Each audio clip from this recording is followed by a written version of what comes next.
Je pense que, comme tu l'as très bien expliqué, parce que la plupart des femmes qu'on interviewe aujourd'hui, bah, c'est des personnes qui sont nées en France et du coup ont cette notion de mes parents ont eu leur vécu, moi je veux avoir mon histoire et comment je me positionne en fait par rapport à tout ça.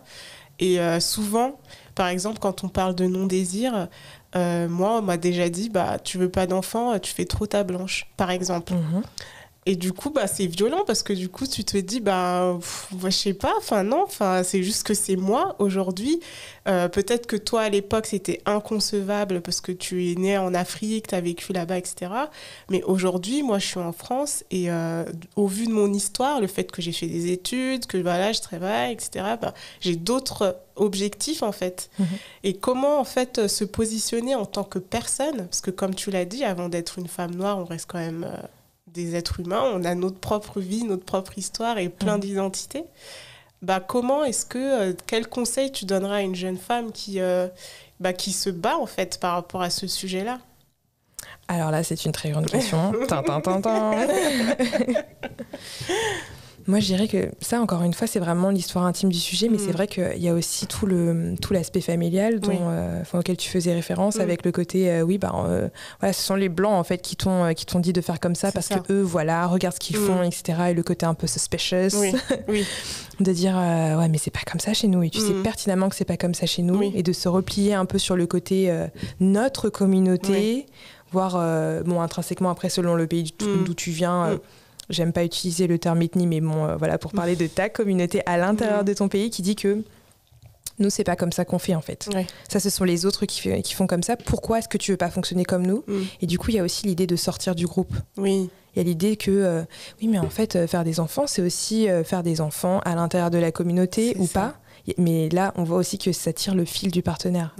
Comment est-ce qu'on choisit son partenaire, etc. Et toutes les injonctions qu'il peut y avoir aussi dans certaines communautés, de dire, bah non, en fait, nous, on est de telle communauté, tu dois te marier avec une personne de la même communauté, parce que, voilà, c'est comme ça qu'on fonctionne, en fait. Dans les sociétés traditionnelles, il n'y a pas la dimension du questionnement, du choix, etc., de se dire... ben non, en fait, si je veux pas, je vais aller voilà, si je veux me marier avec un blanc, je me marie avec un blanc. Ben non, en fait. T'es censé te marier avec une personne de telle communauté, éventuellement qui soit de la diaspora, mais qui connaissent quand même les valeurs et coutumes, les traditions. Donc il y a tout ce tiraillement, j'ai l'impression. Donc quel conseil est-ce que je pourrais donner je dirais que c'est vraiment quelque chose qui est très intime. Donc déjà, je pense que dès lors où on travaille cette idée-là, en général, c'est pas...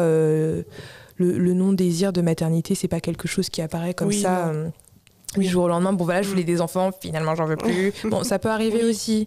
Mais en général, c'est lié aussi à l'histoire de la personne, de qu'est-ce qui s'est passé auparavant, comment est-ce que j'ai grandi, comment je me suis construit ou construite en tant que personne, et qui fait que, arrivé à un moment de ma vie, je me suis dit que voilà, en fait, moi, par rapport à mon fonctionnement, ce n'est pas ce que je souhaite.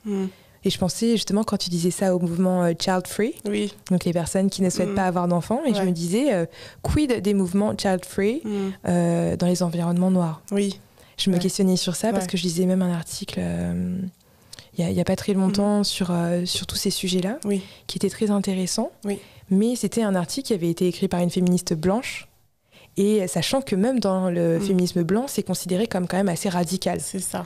De dire non mais ne pas avoir d'enfants, voilà, c'est radical, donc là c'est réservé à une partie, un pourcentage précis dans le féminisme, et ce sont des questions qui ne sont pas nécessairement abordées, les questions de maternité, etc. C'est toujours on peut parler par exemple de la sexualité, on peut commencer à aborder de plus en plus ces questions liées au genre, mais de parler de la reproduction en tant que telle, de dire les enfants, pas d'enfants, l'écologie, le féminisme, etc., c'est quand même un sacré combo, j'ai l'impression.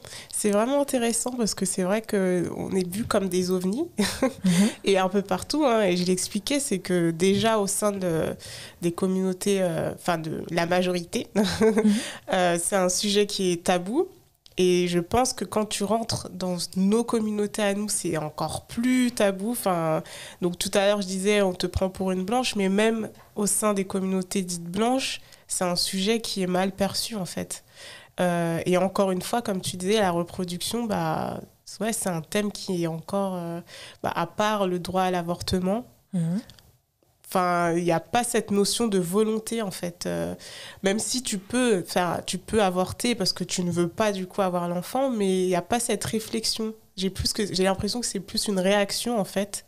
Et que cette notion de, voilà, je suis adolescente, je vais réfléchir à vraiment si je veux un enfant, bah, c'est quelque chose qui n'est pas du tout présent. Enfin, même ici en France. Hein. Et du coup, c'est pour ça qu'aujourd'hui, on est là en train de discuter de ces sujets.